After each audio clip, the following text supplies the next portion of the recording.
Imaginez un instant que tout ce que vous observez, l'arbre dehors, le vent qui souffle, les animaux, les gens, chaque atome, chaque étoile, ne soit pas une chose séparée, fragmentée, isolée, mais l'expression d'une réalité unique, d'une substance unique, une substance qui n'est pas extérieure au monde, qui n'observe pas de loin, qui ne juge pas, qui ne récompense ni ne punit, mais qui est simplement et est en tout. Telle est la vision révolutionnaire que Baruch Spinoza a apportée à la philosophie, une conception si profonde et audacieuse qu'elle suscite encore aujourd'hui le malaise de beaucoup et la fascination de tant d'autres. Pour lui, Dieu n'est pas un être assis sur un trône céleste, séparé de la création, regardant les humains de haut comme les juges regardent les accusés. Dieu, pour Spinoza, est la structure même de l'univers. Il est la nature. Il est tout ce qui existe, sous toutes ses formes, manifestations et expressions. Il n'y a pas deux, le Créateur et la création. Il n'y en a qu'un. Tout est Dieu. Et ce n'est pas une phrase jolie ou poétique. C'est une observation philosophique, rigoureuse. Spinoza détruit logiquement l'idée que Dieu puisse être un être personnel, agissant de son plein gré, intervenant dans les événements, satisfait ou irrité par le comportement humain. Non. Pour lui, concevoir Dieu comme un être doté de volonté, d'émotion ou d'intention est une projection puérile de l'esprit humain, une tentative d'attribuer à l'univers entier les mêmes caractéristiques que nous observons en nous-mêmes. Et cela, selon lui, est une erreur fondamentale qui engendre non seulement l'ignorance, mais aussi la peur, la soumission et une vie fondée sur la superstition. Ce que propose Spinoza est bien plus ambitieux. Dieu n'est pas un être, Dieu est l'être. Tout ce qui existe, absolument tout, est une modification de cette substance unique qu'il appelle Dieu ou nature, en latin, Deus sive natura. C'est l'une des expressions les plus frappantes de son œuvre. Il n'y a aucune différence entre Dieu et la nature, car ils sont exactement la même chose. Chaque feuille qui tombe, chaque vague qui se forme dans la mer, chaque pensée qui surgit dans votre esprit, chaque phénomène que vous observez ou même percevez, tout cela, c'est Dieu s'exprimant dans ses formes infinies. Imaginez maintenant les conséquences émotionnelles et existentielles de cette vision. Si tout est Dieu, alors vous n'êtes pas séparé du tout. Vous n'êtes pas un étranger au monde, ni un être perdu attendant l'approbation d'une entité extérieure. Vous faites partie du divin lui-même. Votre existence n'est ni un accident, ni le résultat d'une volonté arbitraire. Elle est nécessaire, inévitable, une expression légitime de l'essence même de l'univers.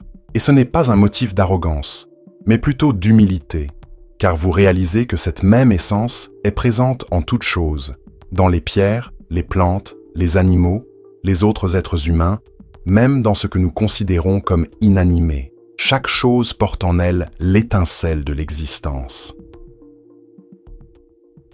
Spinoza parvient à cette conclusion en s'appuyant sur un raisonnement qui démantèle l'une des illusions les plus tenaces de l'humanité, l'existence de choses séparées, déconnectées et isolées. Il affirme que tout ce qui existe soit par lui-même, ce qu'on appelle substance, soit dans quelque chose, comme une modification de cette substance. Et en analysant en profondeur ce qu'est une substance, il démontre qu'il ne peut y avoir qu'une seule substance dans l'univers, car s'il y en avait deux, elles devraient se différencier par une caractéristique essentielle, ce qui les rendrait dépendantes l'une de l'autre, et cesseraient donc d'être des substances véritablement indépendantes. Par conséquent, il ne peut y en avoir qu'une, et cette substance est Dieu, qui se manifeste par une infinité d'attributs, bien que nous, êtres humains, ne puissions en percevoir que deux, la pensée et l'étendue. Autrement dit, tout ce qui est mental et tout ce qui est physique sont des expressions de cette réalité unique. Réalisez comment cette vision brise complètement la dualité qu'on nous a toujours enseignée. Il n'existe pas de séparation réelle entre l'esprit et le corps, entre l'âme et la matière, entre le sacré et le profane. Tout fait partie du même réseau d'existence. Et cela ne signifie pas que tout est identique. mais plutôt que tout est interconnecté, alimenté par la même source. Cette prise de conscience possède un profond pouvoir transformateur, car elle dissout les frontières artificielles que nous cultivons dans notre esprit. Des frontières qui nous font croire que nous sommes séparés des autres, de la nature, de la vie elle-même. À y regarder de plus près, une grande partie de la souffrance humaine provient précisément de ce sentiment de séparation. Nous nous sentons seuls, déconnectés, perdus dans un univers indifférent. Nous cherchons un sens dans les promesses extérieures, dans les dogmes, dans des tentatives désespérées de trouver quelque chose qui nous transcende, qui nous sauve. Mais Spinoza nous donne une réponse directe et puissante. Nul besoin de chercher Dieu à l'extérieur, car nous sommes déjà en Dieu. Nous vivons en lui, nous nous mouvons en lui, nous existons en lui. Et plus encore, tout ce qui se passe, que ce soit dans le microcosme de nos pensées ou dans le macrocosme des mouvements des galaxies, est l'expression de cette même réalité. Cela signifie que lorsque vous regardez une fleur éclore ou contemplez une tempête, vous ne contemplez pas seulement des phénomènes naturels. Vous êtes véritablement témoin de manifestations directes du divin. Ce n'est pas un Dieu qui a créé la fleur puis s'est retiré. La fleur elle-même est Dieu. La tempête elle-même est Dieu. Et, par conséquent, vous l'êtes aussi. Cette compréhension n'engendre ni passivité ni aliénation. Au contraire, elle engendre responsabilité et révérence. Car si tout fait partie de la même substance divine, tout mérite d'être soigné, respecté et compris. Il n'y a pas de place pour la domination, l'exploitation effrénée ou le mépris de la vie sous toutes ses formes. Cependant, ce raisonnement détruit également l'idée que Dieu agisse selon les intérêts ou les désirs humains. Spinoza affirme clairement que Dieu n'aime pas, ne hait pas, ne désire pas et ne choisit pas. Dieu est, tout simplement. Et tout ce qui arrive se produit selon les lois éternelles et nécessaires de la nature elle-même. Cela peut paraître froid à première vue, surtout pour ceux qui ont l'habitude de considérer Dieu comme un être paternel qui protège, punit et récompense. Mais en réalité, c'est une vision infiniment plus libératrice. Car, en comprenant que l'univers ne tourne pas autour des caprices divins, mais plutôt autour de lois universelles, nous pouvons mettre de côté la peur irrationnelle, la culpabilité et l'anxiété spirituelle, et commencer à vivre selon la réalité, et non plus selon des fantasmes. Et voici un point essentiel. Cette conception ne nie pas la spiritualité.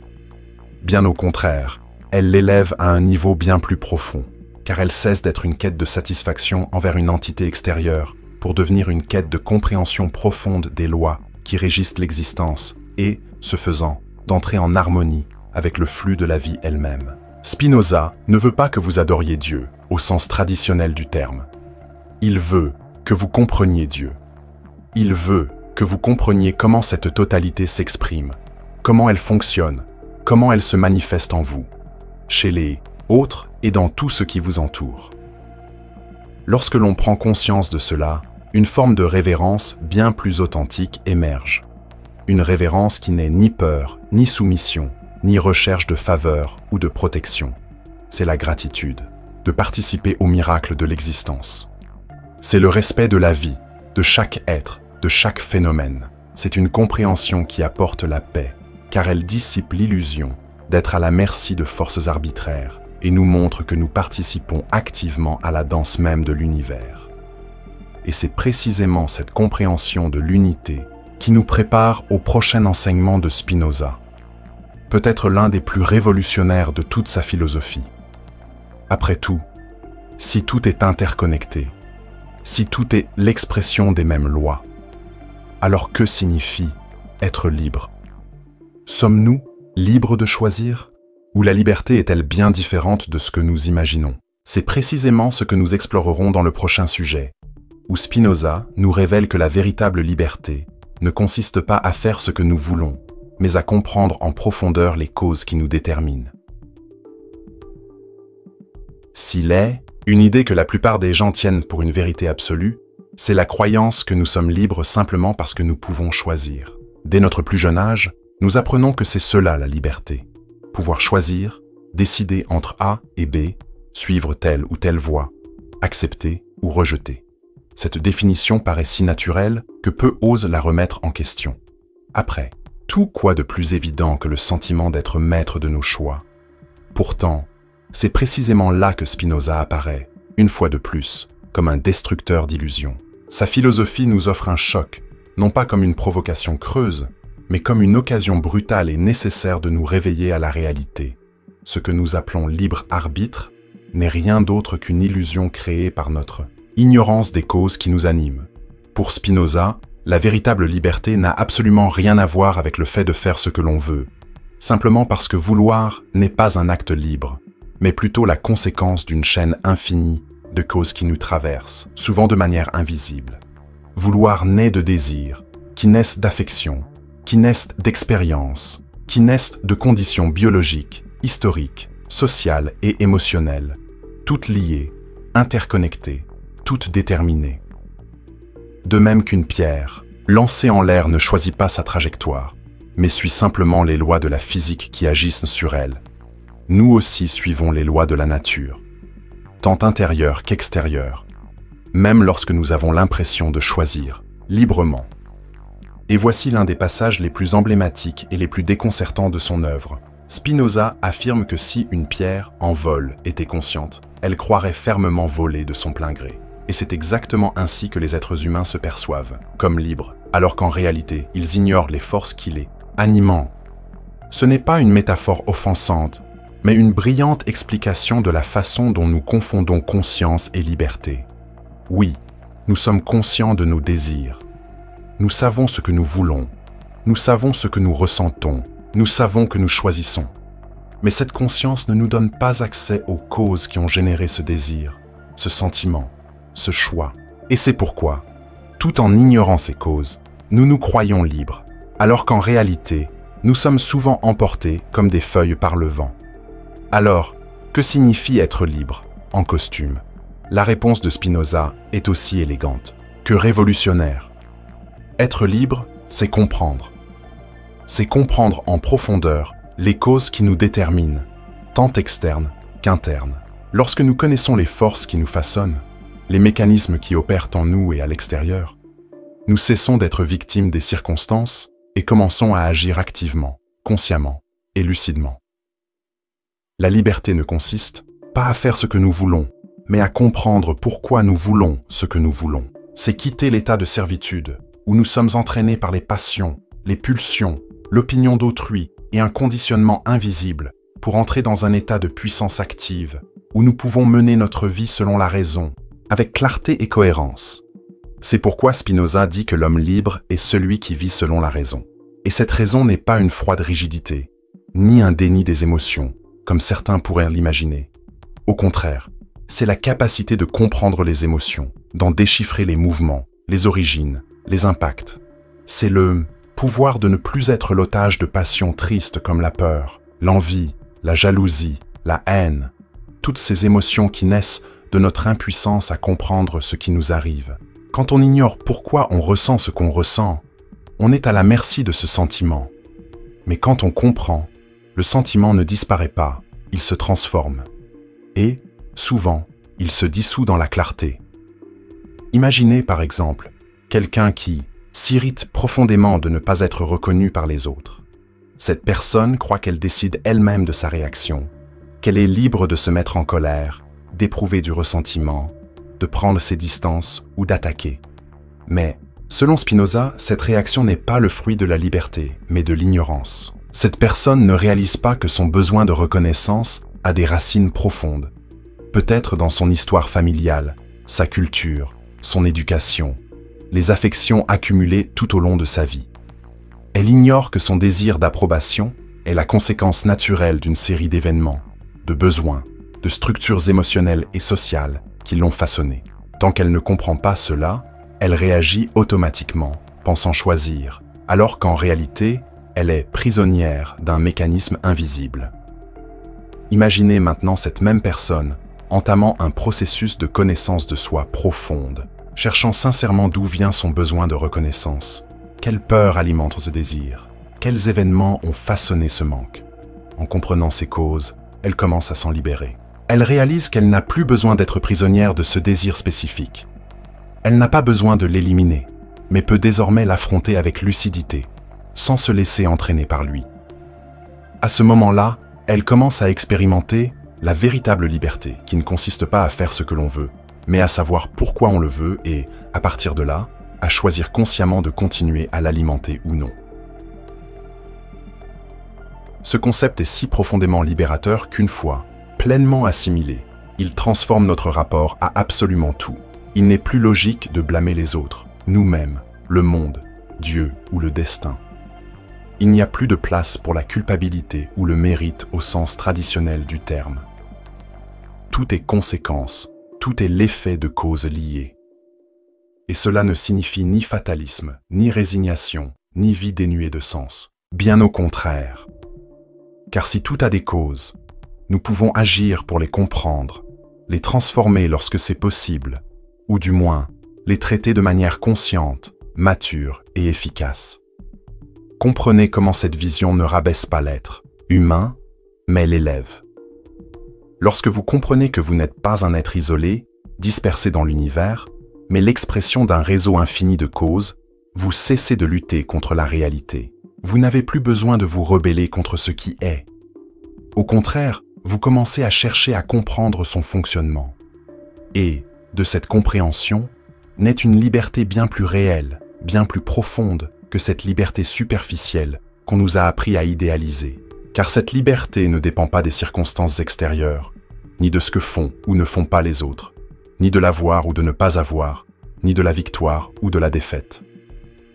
Elle réside dans le domaine intérieur, dans la connaissance, des structures qui vous composent. Et c'est précisément pourquoi Spinoza affirme que les ignorants se croient libres, précisément parce qu'ils ignorent les causes qui les déterminent. L'ignorance n'est donc pas seulement un problème théorique, c'est une prison pratique.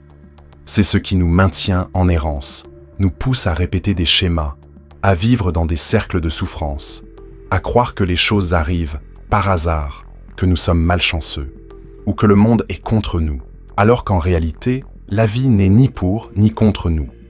Elle obéit simplement à ses lois, les lois de la nature, les lois de l'existence, les lois de la réalité elle-même. Et voici qu'un profond changement s'opère dans notre façon de vivre. La vie cesse d'être un champ de bataille contre le destin pour devenir un champ d'investigation. Chaque événement, chaque émotion, chaque obstacle, chaque joie devient une opportunité de compréhension. Et plus on comprend, plus on devient libre. Car on est moins affecté par ce qu'on ne comprend pas, et plus on commence à agir de l'intérieur, non plus en réaction, mais comme une expression active de son essence. Et cela nous amène à comprendre que la liberté, dans la philosophie de Spinoza, n'est pas un point d'arrivée absolu, mais un processus continu de connaissance de soi et de compréhension de la réalité. Personne ne naît libre. Nous naissons déterminés, conditionnés, traversés par des milliers de forces. Mais nous pouvons cheminer, jour après jour, vers une liberté croissante, construite non pas sur le fantasme de choisir quoi que ce soit, mais sur la clarté de la compréhension de chaque chose. Et lorsque nous commençons à parcourir ce chemin, quelque chose d'extraordinaire se produit. Nous commençons à remarquer que nombre des émotions qui nous dominaient perdent de leur force. La colère se transforme en compréhension. La peur se dissout en lucidité. Le ressentiment cède la place à une acceptation mature de la réalité. Et, dans ce mouvement, notre pouvoir d'exister s'accroît. Nous vivons avec plus de légèreté, plus de sérénité, plus d'authenticité. Et c'est précisément à ce stade que Spinoza ouvre la voie à un autre enseignement crucial. Si nous sommes si profondément affectés par les émotions et les passions, et si notre liberté dépend de notre capacité à les comprendre, une question inévitable se pose. Comment pouvons-nous réellement transformer les passions qui nous asservissent en force qui nous renforce? C'est la prochaine étape du voyage, où nous comprendrons comment la raison devient l'outil le plus puissant pour transformer la douleur, la peur et l'impuissance en joie, clarté et expansion. S'il est une chose que Spinoza observe avec une clarté absolue, c'est que les êtres humains, dans leur état le plus commun, vivent profondément dominés par les passions. Et il ne s'agit pas seulement d'émotions passagères, mais de forces qui nous traversent, nous entraînent, et souvent nous conduisent vers une vie que nous n'avons pas consciemment choisie.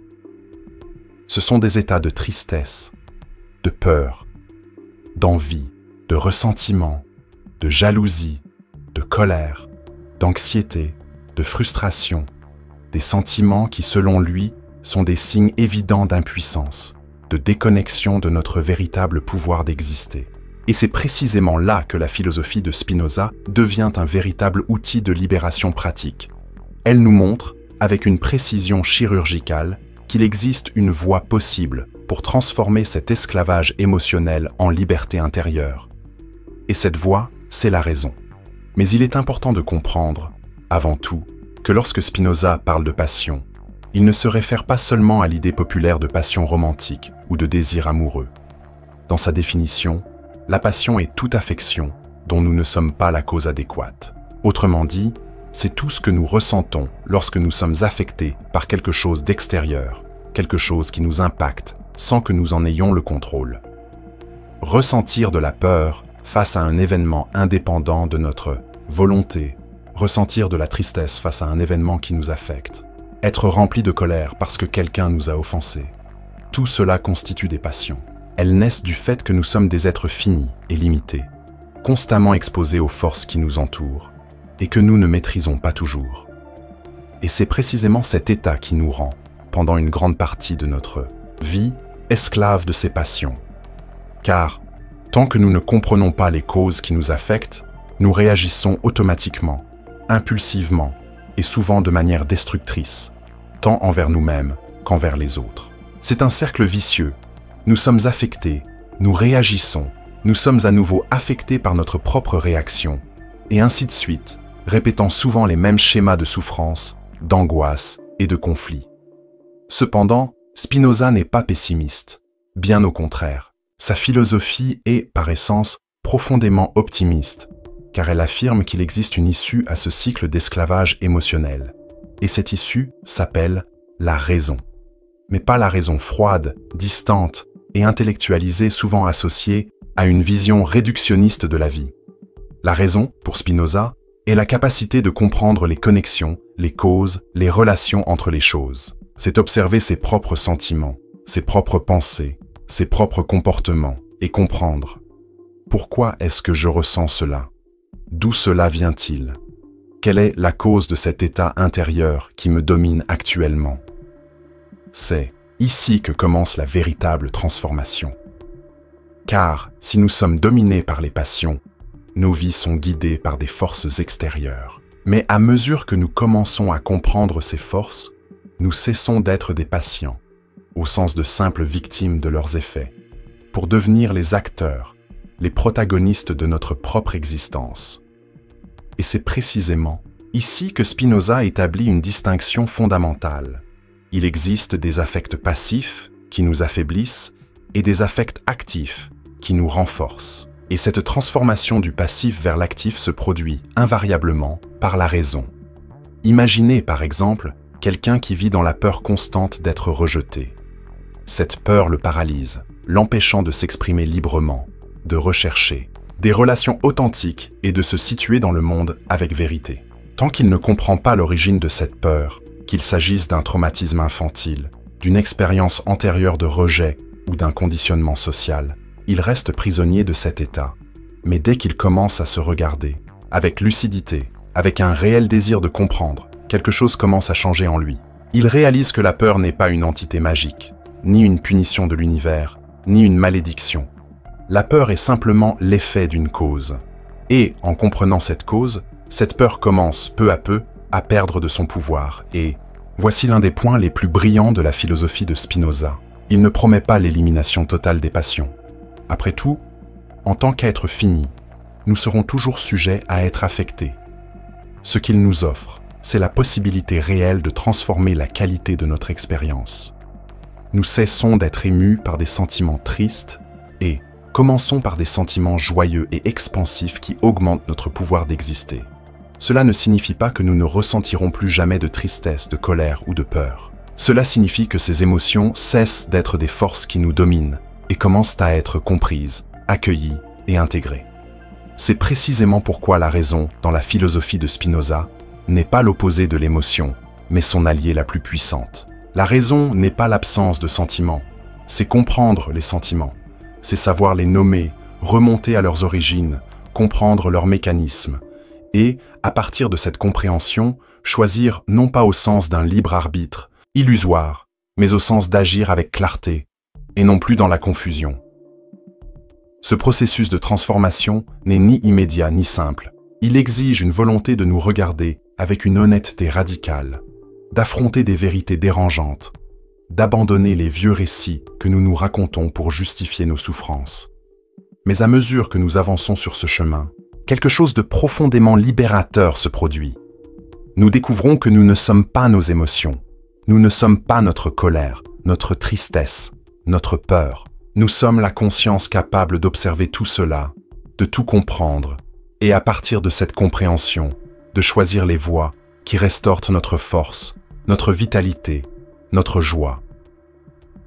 Il est essentiel de comprendre ici la conception spinozienne de la joie. Il ne s'agit pas d'un bonheur superficiel, d'un optimisme naïf ou d'une quête incessante du plaisir. La joie, par définition, est l'accroissement de notre pouvoir d'exister. C'est lorsque nous nous sentons plus vivants, plus connectés, plus en phase avec notre propre essence et avec la réalité. Chaque fois que nous élargissons notre compréhension, notre clarté, notre sentiment de connexion avec le tout, nous ressentons de la joie. Et chaque fois que nous nous déconnectons, lorsque nous sommes dominés par l'ignorance, la peur, l'impuissance, nous ressentons de la tristesse, ce qui, selon Spinoza, est toujours le signe d'une diminution de notre pouvoir.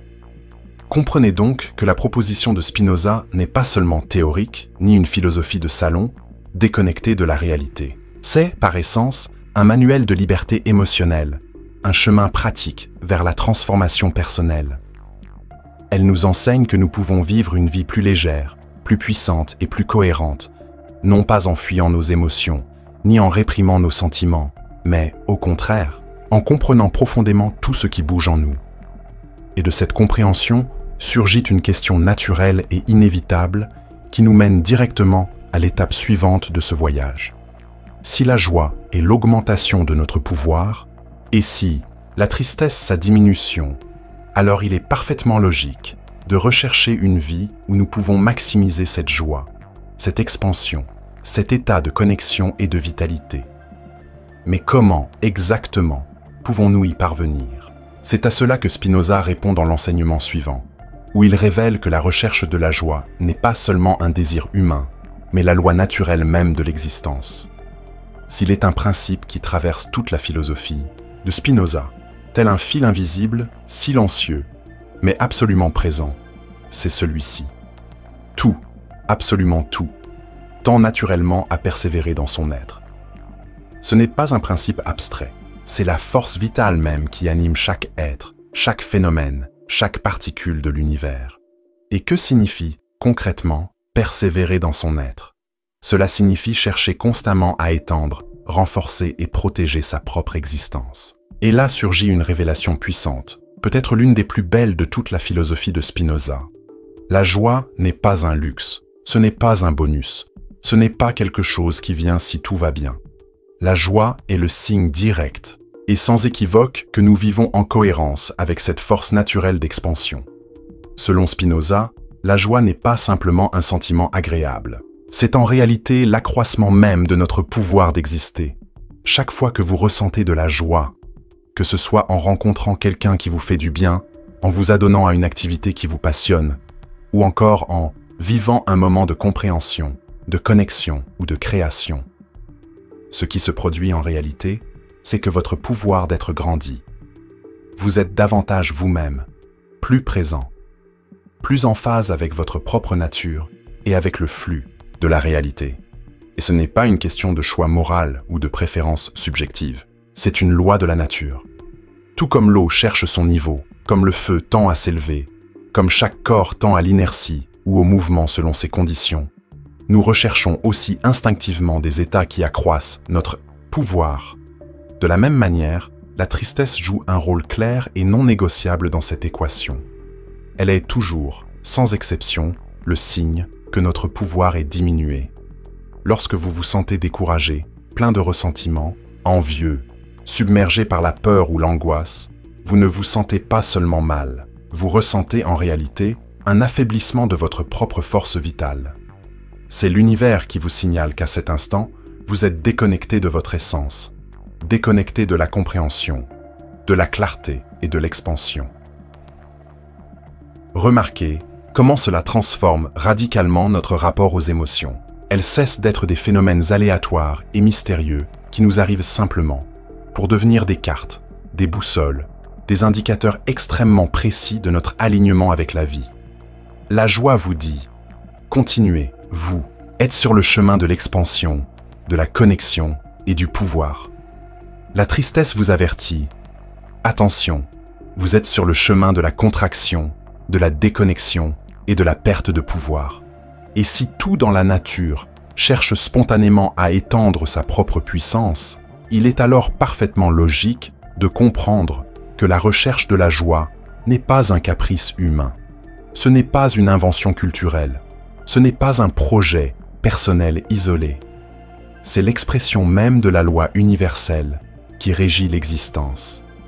Lorsque vous recherchez le bonheur, lorsque vous souhaitez vivre dans la joie, la légèreté et la connexion, vous n'allez pas à l'encontre de la nature.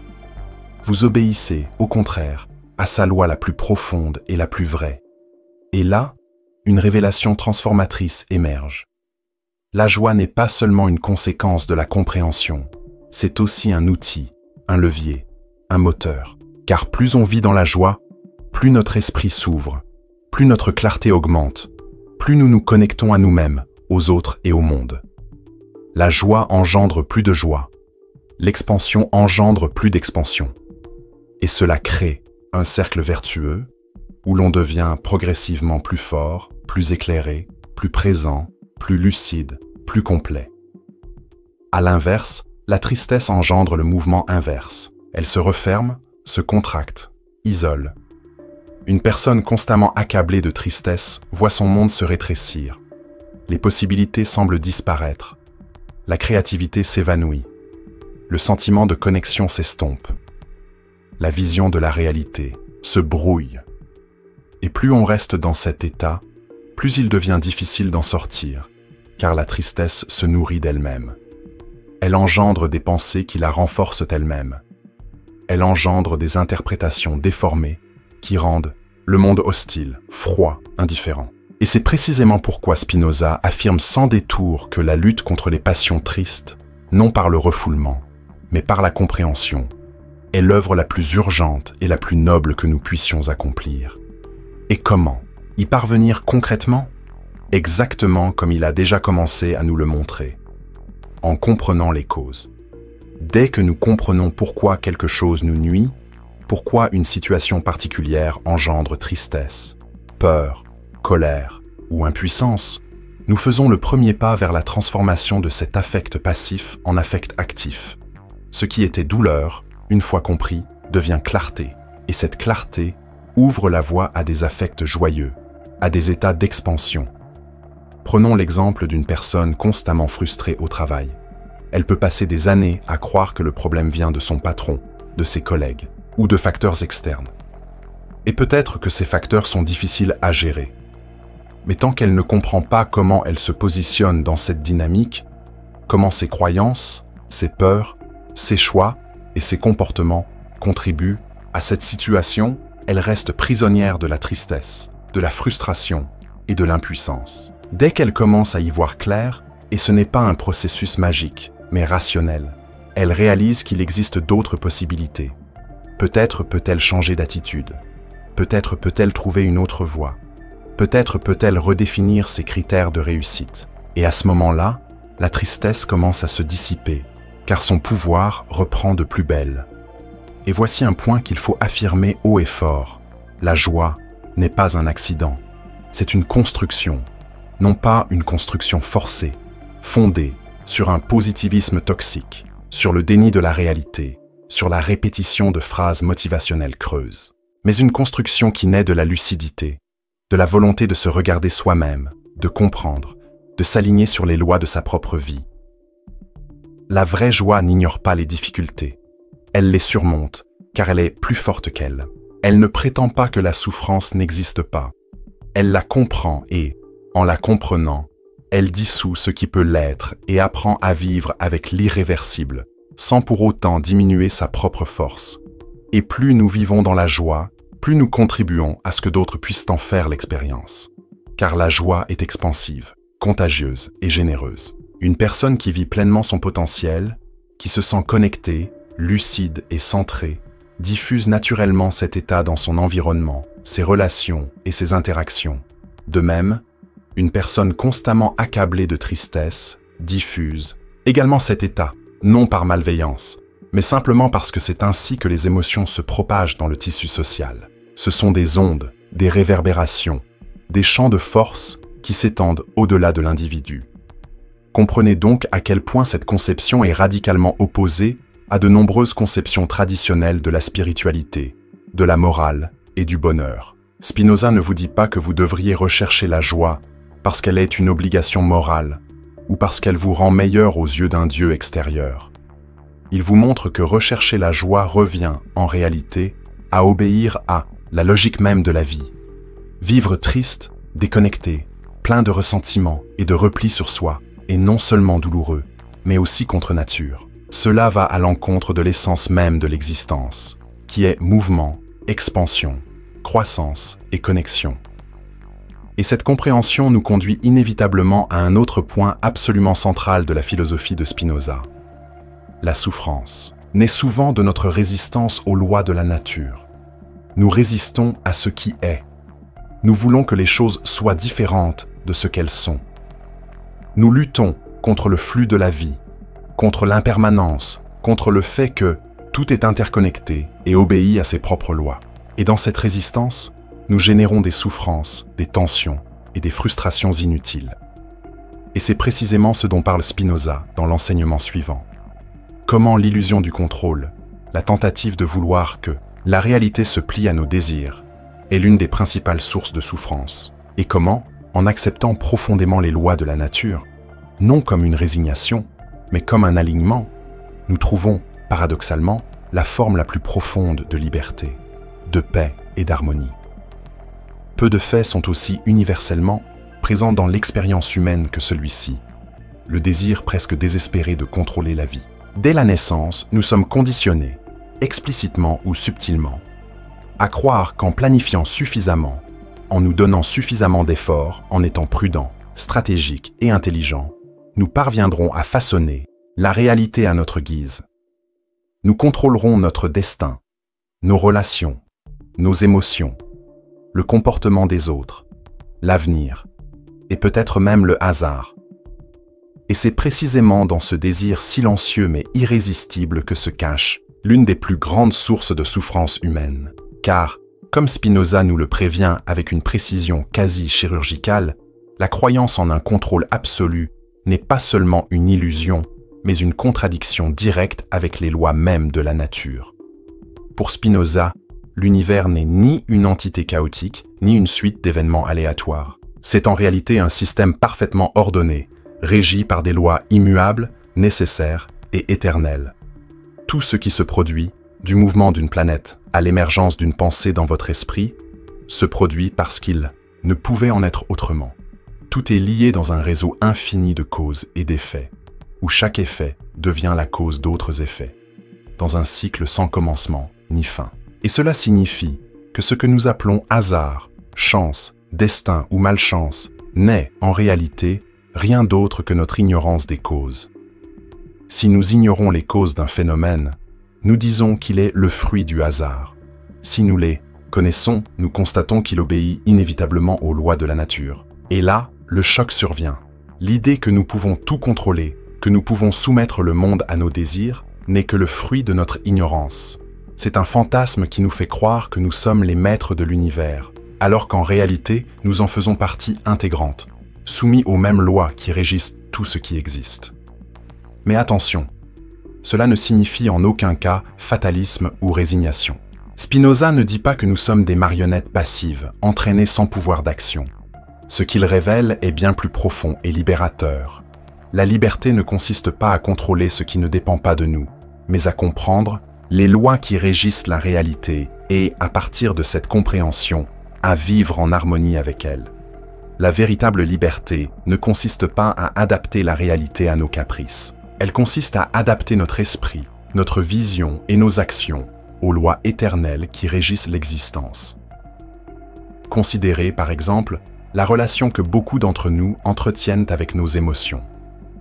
Combien de fois avons-nous essayé, en vain, de contrôler nos émotions? Combien de fois nous sommes-nous dit « Je ne ressentirai plus de colère, je n'aurai plus peur, je cesserai d'être triste » et nous échouons invariablement. Car les émotions ne sont pas des choses qui obéissent simplement à des ordres conscients. Elles sont les effets de cause. Elles naissent invariablement des interactions entre notre corps, notre esprit, notre environnement, nos expériences, notre biologie, notre histoire. Et en essayant de réprimer ou de nier ce que nous ressentons, nous luttons en réalité contre la nature elle-même, une lutte qui ne fait qu'engendrer davantage de souffrance, de résistance et de frustration. La clé, selon Spinoza, réside dans un changement radical de perspective.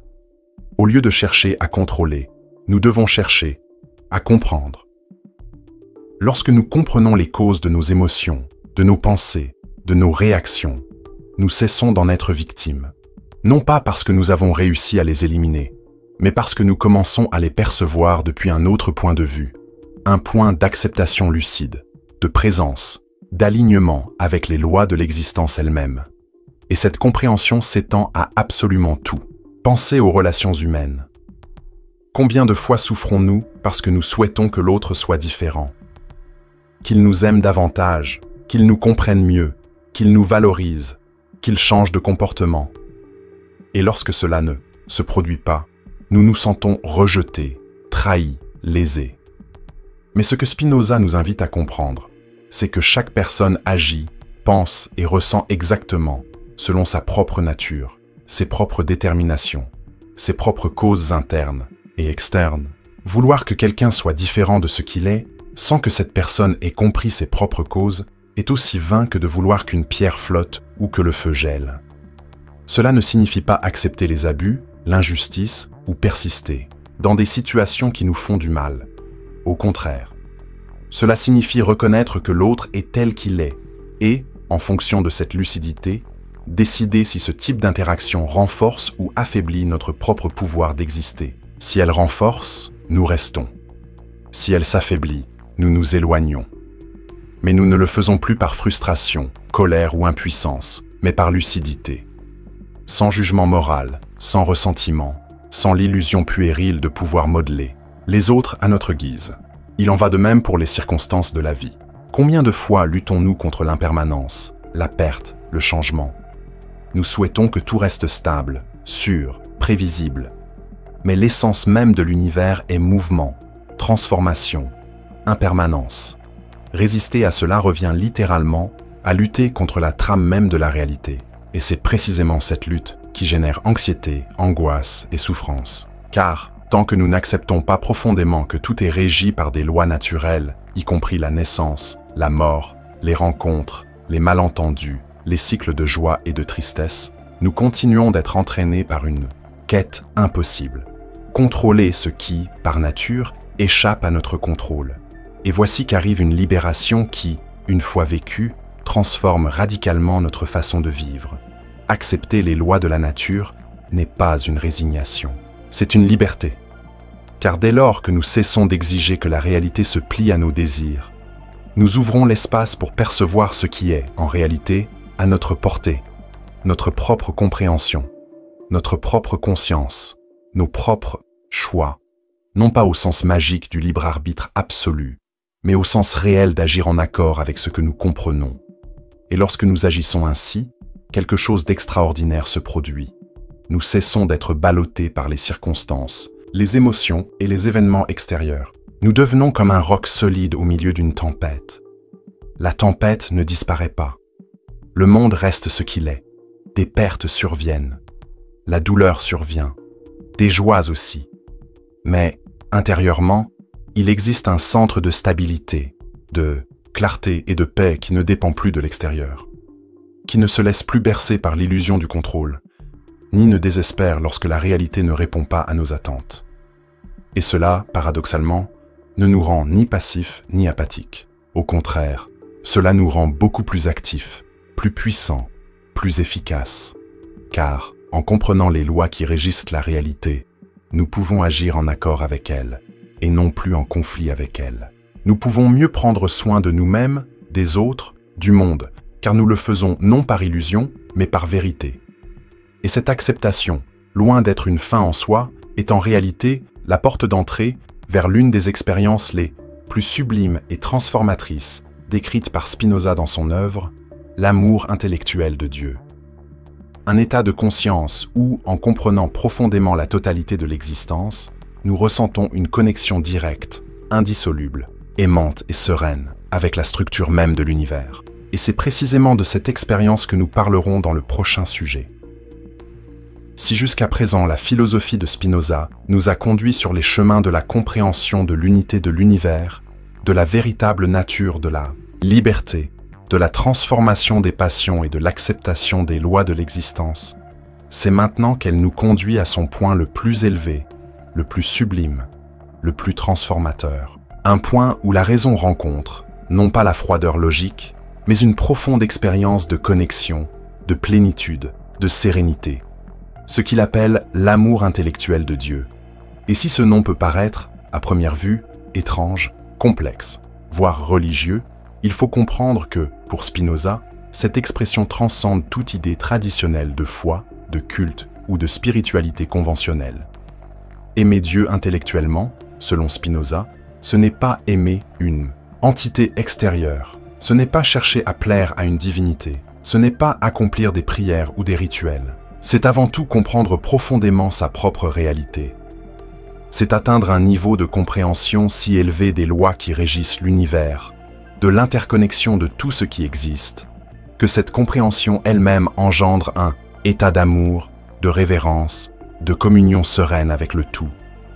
Cet amour ne naît ni du manque, ni de la nécessité, ni du désir. Il naît de la clarté, de la vision claire que tout ce qui existe est l'expression de la même substance, du même être, de la même réalité que Spinoza appelle Dieu ou nature. Et lorsque l'esprit humain comprend cela, non pas comme un simple concept abstrait, mais comme une expérience directe, il éprouve une sorte d'extase rationnelle, une joie indépendante des circonstances extérieures, des objets, des réalisations ou de la reconnaissance. Imaginez un instant que vous êtes enfin libéré des illusions de la séparation, libéré de l'illusion du contrôle, libéré de la prison des passions tristes. Et dans cet état, vous percevez avec une clarté totale que tout dans l'univers, absolument tout, se meut, se connecte et s'exprime selon un ordre éternel, et nécessaire, parfait dans sa propre logique, même s'il n'est pas toujours compréhensible pour un esprit limité. Vous réalisez qu'il n'y a pas d'erreur dans la nature, qu'il n'y a pas de punition, qu'il n'y a pas de hasard, que tout est simplement, selon les lois qui soutiennent son existence même. Et à cet instant, une paix naît, qui n'est ni passive, ni apathique, ni aliénée. C'est une paix active, lumineuse, vibrante, qui naît de la compréhension que vous n'êtes pas séparés du tout, que vous, votre esprit, votre corps, vos pensées, vos désirs, vos expériences, tout ce que vous êtes, n'est qu'une expression, une modification, une manifestation de cette nature divine qui se présente sous des formes infinies. Et lorsque vous réalisez cela, il n'y a plus de place pour l'angoisse existentielle, la peur de la mort, le ressentiment envers le passé ou l'anxiété face à l'avenir. Car comprendre Dieu, dans la philosophie de Spinoza, ce n'est pas comprendre un être dont les désirs humains sont projetés au ciel. C'est comprendre la réalité elle-même. C'est voir clairement comment tout est lié, comment tout est mutuellement déterminé, comment chaque chose qui existe est nécessaire, car elle naît d'une chaîne infinie de causes.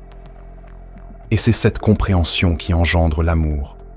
Non pas un amour émotionnel, dépendant, désireux, mais un amour qui est, par essence, pure joie, pure expansion, car il naît de la perception qu'être vivant, exister, faire partie de ce tout, est, en soi, le don suprême. Cet état n'est pas réservé aux saints, aux mystiques ou aux êtres éclairés. Pour Spinoza, il est accessible à tout être humain désireux de suivre la voie de la compréhension. Et il ne s'agit pas d'une compréhension théorique, purement intellectuelle au sens académique du terme. Il s'agit d'une compréhension existentielle et expérientielle, où raison et émotion cessent d'être opposées pour devenir l'expression d'une même puissance d'être. Plus on comprend, plus on aime. Plus on aime, au sens spinoziste, plus on comprend. Et, en vivant cet état, quelque chose de profondément transformateur se produit dans la relation à la vie.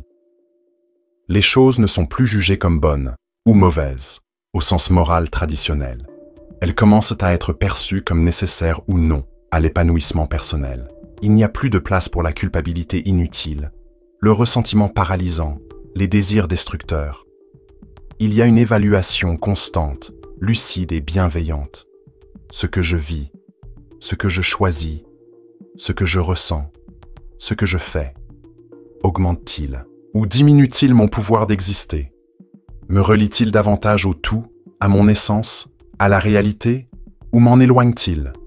Voilà la nouvelle boussole. Et elle ne naît ni d'un devoir imposé de l'extérieur, ni d'une règle morale, ni d'une obéissance aveugle. Elle naît simplement de la conviction que vivre en accord avec les lois de l'existence est, en soi, la voie la plus naturelle, la plus agréable et la plus épanouissante. Et en ce sens, l'amour intellectuel pour Dieu n'est ni un état de renoncement, ni d'abnégation, ni de sacrifice. C'est, au contraire, l'état le plus élevé de liberté, d'autonomie et de puissance qu'un être humain puisse atteindre. Et c'est ici que nous percevons l'une des plus grandes beautés de la philosophie de Spinoza. Elle ne nous offre pas de promesses en l'air, elle ne nous offre pas de récompenses futures, elle ne nous menace pas de châtiment. Elle nous offre simplement la possibilité de vivre maintenant, dans l'instant présent, d'une manière plus lucide, plus cohérente, plus aimante, plus puissante. Et c'est là, en soi, l'accomplissement le plus profond auquel nous puissions aspirer. Et lorsque cette compréhension s'installe, quelque chose d'encore plus puissant se produit. La peur de la mort se dissipe. Car, en réalisant que nous sommes l'expression de la substance même et éternelle de la nature, nous comprenons que la mort n'est pas une fin absolue, mais simplement une transformation. Nos corps se désagrègent, nos pensées cessent, mais la substance qui nous constitue, la trame même de l'univers, demeure éternelle, infinie, immuable. Et dans cette compréhension, la vie et la mort perdent leurs limites rigides et deviennent de simples mouvements au sein du grand flux de l'existence. Cette vision ne nous éloigne pas de la vie. Au contraire, elle nous rend plus présents, plus reconnaissants, plus attentifs à chaque instant. Car nous comprenons que chaque instant, chaque rencontre, chaque souffle, chaque pensée, chaque geste est une occasion de vivre en harmonie avec cette totalité. Et cela, en soi, est sacré.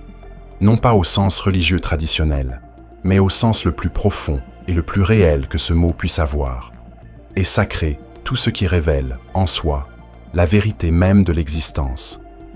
Et une fois cet état éprouvé, il devient impossible de ne pas comprendre que le véritable bonheur ne réside pas dans l'accumulation, la reconnaissance, l'obtention d'un statut, d'un pouvoir ou d'un prestige. Le véritable bonheur, selon Spinoza, est cet état de cohérence intérieure, de clarté, de connexion avec le tout.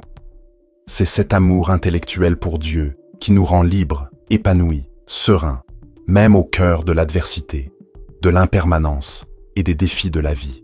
Et c'est précisément ce qui nous conduit au dernier enseignement de ce chemin. Un enseignement qui clôt le cycle, non pas comme un point final, mais comme une ouverture vers un mode de vie entièrement nouveau. La compréhension que le bonheur ne vient pas de l'extérieur, des autres, ni de la chance, du hasard ou du destin. Il est en réalité la conséquence directe et inévitable de la connaissance de soi, de la lucidité et de l'alignement avec notre propre essence. C'est ce dont nous parlerons dans le prochain sujet. Nous avons enfin atteint ce qui, pour beaucoup, constitue le véritable désir caché derrière toute quête humaine, le bonheur. Depuis la nuit des temps, hommes et femmes de toute culture, de toutes époques et de toutes conditions ont recherché, chacun à leur manière, cet état qui semble être le summum de l'épanouissement existentiel. Mais qu'est-ce que ce bonheur après tout? Pourquoi semble-t-il si souvent insaisissable, fugace, presque impossible? Et surtout, d'où vient-il réellement? C'est ici que la philosophie de Spinoza nous offre une réponse simple dans sa formulation, mais profondément révolutionnaire dans ses conséquences. Le bonheur n'est pas une récompense, ce n'est pas un objectif extérieur, ce n'est pas quelque chose que l'on atteint. Le bonheur est une conséquence naturelle, inévitable et directe de la connaissance de soi. Cette affirmation peut paraître abstraite, voire contre-intuitive à première vue. Après tout, nous sommes conditionnés dès notre plus jeune âge à croire que nous serons heureux en accomplissant certaines choses, réussite professionnelle, sécurité financière, reconnaissance sociale, relations idéales, expériences extraordinaires. Nous vivons souvent à la poursuite des événements extérieurs, persuadés que lorsque le monde s'alignera enfin sur nos désirs, alors, et alors seulement, nous pourrons enfin connaître le bonheur dont nous rêvons. Mais Spinoza nous invite à renverser complètement cette logique. Pour lui, cette quête extérieure est, en réalité, la plus grande source de frustration, d'anxiété et de souffrance. Car elle nous place dans une situation de dépendance constante, dépendance aux circonstances, au choix d'autrui, au hasard, à la chance, au temps, à des conditions qui, la plupart du temps, échappent à notre contrôle. Et tant que nous vivons dans l'attente que quelque chose d'extérieur doive changer pour que nous puissions être heureux, nous restons prisonniers du cycle de l'impuissance, de l'insatisfaction chronique, de l'attente éternelle. Et voici la révélation libératrice. Le bonheur ne vient pas de l'extérieur, il vient de l'intérieur. Plus précisément, il surgit naturellement, spontanément et inévitablement, chaque fois que nous sommes en harmonie avec notre propre essence. Chaque fois que nous comprenons qui nous sommes, comment nous fonctionnons, quelles sont les véritables causes de nos désirs, de nos émotions, de nos pensées et de nos comportements. Chaque fois que nous cessons de lutter contre la réalité et commençons à vivre en harmonie avec les lois qui régissent le monde extérieur et notre propre monde intérieur. Selon Spinoza, la connaissance de soi n'est ni un luxe, ni une pratique facultative, ni un loisir spirituel. C'est une nécessité vitale, car tant que nous ne nous connaissons pas nous-mêmes, non pas superficiellement, mais profondément, lucidement et honnêtement, nous restons victimes de passion, de tristesse, de conditionnement et d'illusions. Nous continuons à réagir, à lutter contre la vie, espérant qu'elle s'adaptera d'une manière ou d'une autre à nos fantasmes de contrôle, de permanence et de sécurité absolue. Mais dès que nous commençons à voir clairement qui nous sommes, nos forces, nos faiblesses, nos schémas, nos désirs réels, nos peurs, nos illusions, quelque chose commence à changer. Nous réalisons qu'une grande partie de notre souffrance ne vient pas des faits, mais de la résistance aux faits. Elle ne vient pas des circonstances, mais de la lutte contre ce qui, par nature, ne pouvait être autrement.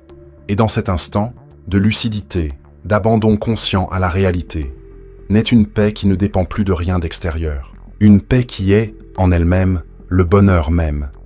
Et ce bonheur, contrairement à ce que suggèrent de nombreuses philosophies ou traditions, n'est ni un état euphorique, ni une excitation constante, ni une succession interminable de plaisirs. C'est avant tout un état de cohérence intérieure, d'être chez soi, de sentir que son esprit, son corps, ses affections, ses choix et sa vision de la réalité sont alignés, en harmonie, sans conflit, sans guerre intérieure, sans cette division qui nous tourmente tant lorsque nous vivons déconnectés de nous-mêmes. Et voici l'un des enseignements les plus beaux et les plus puissants de Spinoza. Le bonheur n'est pas quelque chose que l'on fait, c'est quelque chose que l'on devient. Il n'est pas dans l'action, dans l'avoir, dans l'accomplissement. Il est dans l'être, dans un être qui se comprend, dans un être qui s'accepte, non pas comme une résignation, mais comme une compréhension que chaque partie de lui-même, ses forces, ses vulnérabilités, ses désirs, ses limites, sont des expressions légitimes de la même nature qui régit tout ce qui existe. Et plus nous nous connaissons, plus nous nous libérons des comparaisons inutiles, des jugements toxiques et des attentes irréalistes. Nous réalisons que nous n'avons pas besoin d'être autre chose, quelqu'un d'autre ou un autre modèle. Qu'il n'existe pas de version idéalisée de nous-mêmes qui attend d'être réalisée dans le futur. Il existe, au contraire, un processus continu d'expansion, de maturation, de renforcement, qui se produit naturellement, de l'intérieur, lorsque nous cessons de vivre dans l'ignorance de qui nous sommes. Et le plus extraordinaire, c'est peut-être de réaliser que ce bonheur, cette paix, cette cohérence ne nous éloigne pas du monde. Au contraire, il nous relie encore plus profondément à tout et à tous. Car lorsque nous ne sommes plus accablés par le besoin, par la recherche désespérée de validation, de reconnaissance, d'acceptation extérieure, nous pouvons enfin être véritablement présents. Présents dans nos relations, présents au travail, présents dans la vie. Non plus comme quelqu'un qui cherche désespérément quelque chose, mais comme quelqu'un qui tout simplement vit, expérimente, partage, contribue, s'épanouit. Et dans cet état, même les défis, la douleur et les pertes cessent d'être des sources de souffrance paralysantes et commencent à être compris comme faisant partie intégrante du mouvement de la vie. Non pas comme des punitions ou des injustices, mais comme des expressions de cet ordre naturel qui régit absolument tout. Ainsi, nous apprenons à traverser la douleur avec dignité, lucidité, présence, sans nous perdre, sans nous briser, sans nous déconnecter de qui nous sommes. Spinoza ne promet donc pas une vie sans douleur, sans défi, sans impermanence. Ce qu'il propose est infiniment plus réel, plus honnête, et précisément pour cette raison, plus transformateur. La possibilité de vivre une vie où le bonheur ne dépend plus des circonstances, mais naît inévitablement d'une profonde compréhension de soi et de la réalité. Un bonheur qui n'est ni une ligne d'arrivée, ni un trophée, ni une destination. C'est un chemin, une façon d'être, une pratique constante de la connaissance de soi, de l'alignement, de la présence, de la lucidité. Et s'il y a une chose que cette philosophie nous enseigne, c'est que ce chemin est sans fin. Il est continu, dynamique, vivant. Car, tout comme l'univers, tout comme la nature elle-même, nous sommes en constante transformation, en constante expansion. Et, tant que nous vivrons, il y aura toujours davantage à comprendre, davantage à intégrer, davantage à développer. Et c'est précisément dans ce mouvement, dans ce flux continu de compréhension, de croissance, d'alignement, que le véritable bonheur se révèle. Non pas comme une destination, mais comme une façon de cheminer.